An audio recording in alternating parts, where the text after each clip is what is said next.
প্রিয় শিক্ষার্থীরা, তোমরা এখন দেখছো রিমিডিয়াল অনলাইন ক্লাস চ্যানেল পক্ষ থেকে আন্তরিক শুভেচ্ছা। আজকে ন্যায় দর্শন থেকে একটি গুরুত্বপূর্ণ ক্লাস দিতে চলেছি,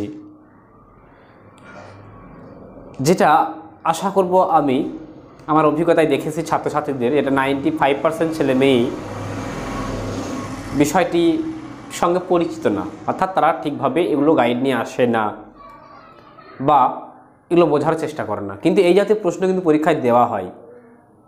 কোনো ছাত্র বা ছাত্রী যদি ন্যায়ের প্রমাণ এই টপিক থেকে দুটি একটি প্রশ্ন অ্যাটেন্ড করতে পারে, তাহলে যিনি খাওয়া দেখবেন সে পরীক্ষক অবশ্যই বুঝে যাবেন যে এই ছেলেটি অন্ততপক্ষে কিছু জানে। তো সেই খাতায় ভালো নাম্বার পড়ার একটা প্রভাব থাকে। তোমরা তো ওখানে বিভিন্ন টিকা দেখে এসেছো, চারিপদ ঘটিত, অবৈধ সাধ্য, অবৈধ পক্ষ, অব্যাপ্য হেতু, এগুলো দেখে এসেছো। বিবৃতি থেকে ন্যায় কীভাবে গঠন করতে হয়, তার বৈধতা কীভাবে নির্ণয় করতে হয়, এগুলো দেখে এসেছো। এগুলো সবাই দেখে। যেটা বেশিরভাগ ক্ষেত্রেই বেশিরভাগ ছাত্রছাত্রী দেখে না, সেটা হচ্ছে প্রমাণ বিষয়টা। আমি বোর্ডে তোমাদের একটি প্রমাণ দেখাচ্ছি, দেখো কিভাবে আমরা প্রমাণ করি, কত সহজে। আর এই জাতীয় বিষয়গুলোকে ঠিকভাবে পেতে অবশ্যই তুমি রিমিডিয়াল অনলাইন ক্লাস চ্যানেলটির সঙ্গে থাকবে এবং অন্যান্য বন্ধুদের চ্যানেলটির সঙ্গে জুড়ে দেবে। তো দেখো, প্রমাণ করো ন্যায় অনুমানে একটি আশ্রয় বাক্য নঙর্থক হলে সিদ্ধান্ত অবশ্যই নঙর্থক হবে। কি বলেছে? প্রমাণ করো ন্যায় অনুমানে একটি আশ্রয় বাক্য, কোনো একটি বলা হয় কিন্তু নির্দিষ্ট, হয় প্রধান আশ্রয় বাক্য বা অপ্রধান আশ্রয় বাক্য, যদি নঙর্থক হয় তাহলে সিদ্ধান্ত নঙর্থক হবে। এটা তখন প্রমাণ করে দেখাতে হবে। যদি সিদ্ধান্ত নঙর্থক না হয়ে সদর্থক হয় তাহলে সেটা অবশ্যই অবৈধ হবে। সেটা তোমাকে পাশাপাশি দুখানা যুক্তি রেখে দেখে দিতে হবে যে কিভাবে দুটি যুক্তিবাক্যের একটি যুক্তিবাক্য নঙর্থক আর সিদ্ধান্ত নঙর্থক হলে বৈধ হয়, আর দুটি যুক্তিবাক্যের একটি যুক্তিবাক্য নঙর্থক এবং সিদ্ধান্ত নঙর্থক না হয়ে সদর্থক হয়ে কিভাবে অবৈধ হয়, তোমাকে সেটাকে দেখে দিতে হবে। আর দেখে দিতে পারলেই তুমি এখান থেকে 4-এ 4 অবশ্যই পাবে, বা 8ও রাখতে পারে। যদি দেখা যায় প্রমাণটা একটু ক্রিটিক্যাল, সেখানে 8 নাম্বারই রেখেছে, তখন 8ও তা ধার্য করতে পারে। না হলে একটু সহজ দিলে সেখানে 4+4 করে 2টো দেয়। তো আমরা এখন শিখব সেই বিষয়টি। দেখো, প্রমাণ করো ন্যায় অনুমানের একটি আশ্রয় বাক্য নঙর্থক হলে সিদ্ধান্ত অবশ্যই নঙর্থক হবে। দেখো, আমি একটি আশ্রয় বাক্য নঙর্থক নিলাম, একটা নিলাম ই আর একটা নিলাম আই আর একটা ও। তাহলে ই আই ও নঙর্থক যুক্তিবাক্য, সদর্থক যুক্তিবাক্য আর নঙর্থক সিদ্ধান্ত। এবার এখানে কি বলা হয়েছে? প্রমাণ করো ন্যায় অনুমানে একটি আশ্রয় বাক্য নঙর্থক হলে সিদ্ধান্ত অবশ্যই নঙর্থক হবে। এবার ধরো আমি এটাকে আবার অন্যভাবে দেখাচ্ছি। একটা ই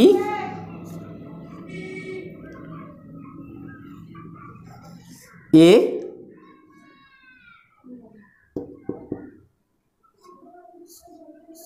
আই। প্রমাণ করতে বলা হয়েছে ন্যায় অনুমানে একটি আশ্রয় বাক্য নঙর্থক হলে সিদ্ধান্ত অবশ্যই নঙর্থক হবে। এখানে একটি আশ্রয় বাক্য নঙর্থক, একটি সদর্থক আর সিদ্ধান্ত নঙর্থক। এখানে আমি প্রমাণ করে দেখাবার জন্য এটাকে আমি অবৈধ দেখাবো, সে কারণে করেছি নঙর্থক যুক্তিবাক্য, সদর্থক যুক্তিবাক্য এবং সিদ্ধান্ত সদর্থক। তাহলে এই কথাটি অনুযায়ী নিশ্চয়ই আমার এই ন্যায়টি অবৈধ হওয়ার কথা। দেখে নিই আমরা সেটা হচ্ছে কি না। বেশ, ধরো এটাকে আমি বৈধ করে দেখাতে হবে। তুমি বলতেই পারো যে এই ন্যায়টিকে আমি যে কোনো সংস্থানে করে দেখাবো। আমি বললাম এটা প্রথম সংস্থানে বৈধ করলাম, তুই বলতে পারো যে তাহলে দ্বিতীয় সংস্থানে, তুই বলতে পারো তৃতীয় সংস্থানে, তুই বলতে পারো চতুর্থ সংস্থানে। তুই যে সংস্থানেই বলবে না কেন, ই আই ও সব সংস্থানেই বৈধ হয়ে তোমাকে একটা নতুন মূর্তি দেখাবে। সেটা আমি তোমাদেরকে দেখিয়ে দিচ্ছি। আমি প্রথম মূর্তি দিয়েই শুরু করছি, প্রথম সংস্থান দিয়ে। তাহলে দেখো আমি সিদ্ধান্ত থেকে করে আসছি, কোনো S9P সিম্বলিকে লিখছি। তারপরে IA কি হবে,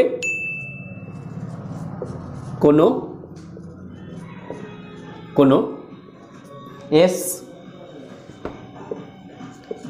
হয় M। ইয়ে কি হবে, ইয়ে হবে কোনো M9P। এটা কি বৈধ? তোমরা দেখে নাও।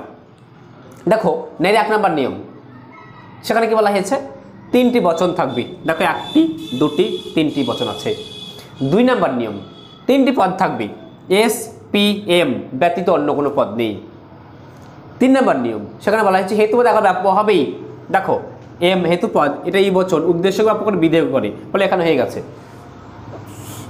4 নম্বর নিয়ম, যে পদ সিদ্ধান্তে ব্যাপ্য হবে সেই পদকে সেই যুক্তিবাক্যে ব্যাপ্য হতে হবে। অর্থাৎ কোনো পদ যুক্তিবাক্যে ব্যাপ্য না হয়ে সিদ্ধান্ত ব্যাপ্য হতে পারবে না। আমি সিদ্ধান্ত দেখি কোন পদ ব্যাপ্য হয়েছে এবং সেই পদটা যুক্তিবাক্যে ব্যাপ্য হয়েছে কিনা। দেখো ও বচন উদ্দেশ্যকে ব্যাপ্য করে না, ফলে যুক্তিবাক্যে ব্যাপ্য হয়েছে কিনা আমার না দেখলেও চলবে। আমি দেখব যে ও বচন বিধেয় পদকে ব্যাপ্য করে, তাহলে সিদ্ধান্তে এই বিধেয় পদ অর্থাৎ সাধ্য পদটি ব্যাপ্য হয়েছে। আমাকে দেখতে হবে সাধ্য পদটি সাধ্য বাক্যে অর্থাৎ প্রধান যুক্তিবাক্যে ব্যাপ্য হলো কিনা। দেখো কোথায় আছে সাধ্য বাক্য, সাধ্য বাক্যে সাধ্য পদ কোথায় আছে, বিধেয় স্থানে। এটা কি বচন, ই বচন। ই বচন উদ্দেশ্যকে ব্যাপ্য করে বিধেয়কে করে, ফলে পদটি কি হলো, ব্যাপ্য হলো। তাহলে এবার 4 নম্বর নিয়ম ক্লিয়ার হয়েছে। 5 নম্বর নিয়ম, 5 নম্বর নিয়মে বলা হয়েছে যে কি বলা হয়েছে, সেখানে বলা হয়েছে পরপর 2টি নঙর্থক যুক্তিবাক্য থেকে কোনো বৈধ সিদ্ধান্ত আসবে না।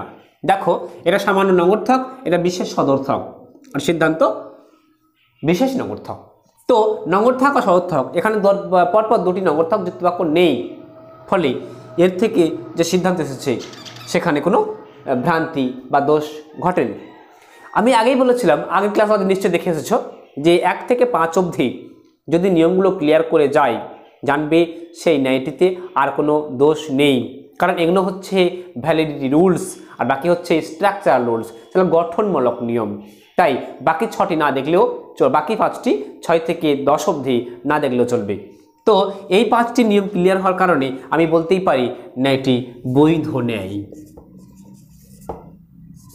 বৈধ। বেশ, এবারে কোন সংস্থান আছে, এটা প্রথম সংস্থান। প্রথম সংস্থান আছে, প্রথম সংস্থানে এই EIO দিয়ে কি মূর্তি হতে পারে। প্রথম সংস্থান মূর্তিগুলো কি কি, বারবারা, ডেরিয়াই, সিলারেন্ট, ফেরিও। আবার বলছি বারবারা, ডেরিয়াই, সিলারেন্ট, ফেরিও। তাহলে EIO এই মূর্তিটি নিশ্চয়ই বারবারার মধ্যে থাকার কথা নয়, ডেরিয়াইয়ের মধ্যে থাকার কথা নয়, এবং ফেরিও বা সিলারেন্ট মধ্যে থাকার কথা নয়। তাহলে থাকবে কোথায়, নিশ্চয়ই ফেরিও। দেখো ফেরিও বানানটির মধ্যে EIO এটা আসছে কিনা। ফেরিও স্পেলিং কি হবে, FERIO,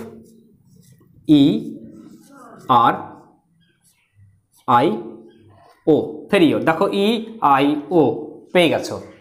ঠিক একইভাবে যদি তুমি বলো EIO এটাকে আপনাকে আরও 3টে সংস্থানে বৈধ করে দেখিয়ে দিতে হবে, সেটাও সম্ভব।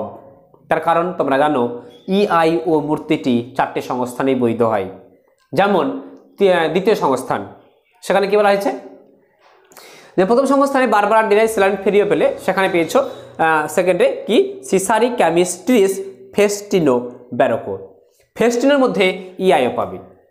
তৃতীয় সংস্থান, সেখানে কি পেয়েছো ডারাপ্তি ডেটিসি ডেসামিস ফ্ল্যাপটন ফেরিসন বোকার্ডো।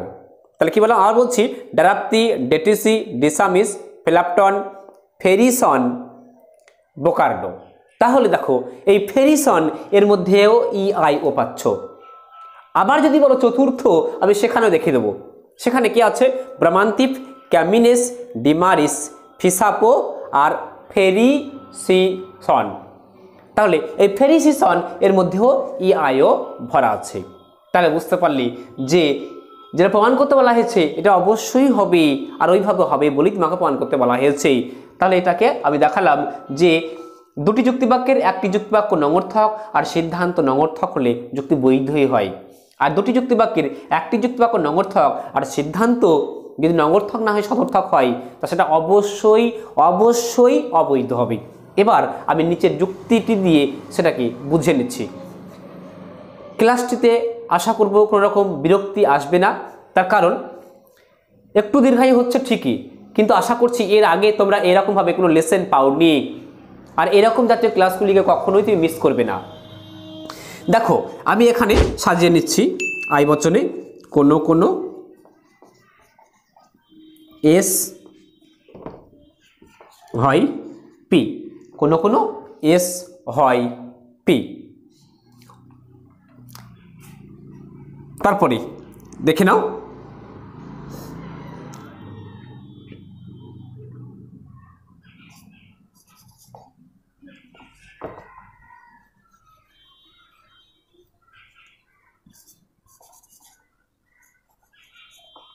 সকল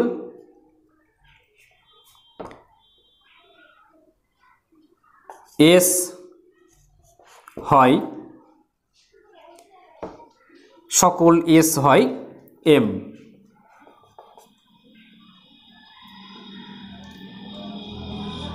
সকল এস হয় এম, ঠিক আছে বেশ। এবার এসো দেখো, এবার এটা কোনো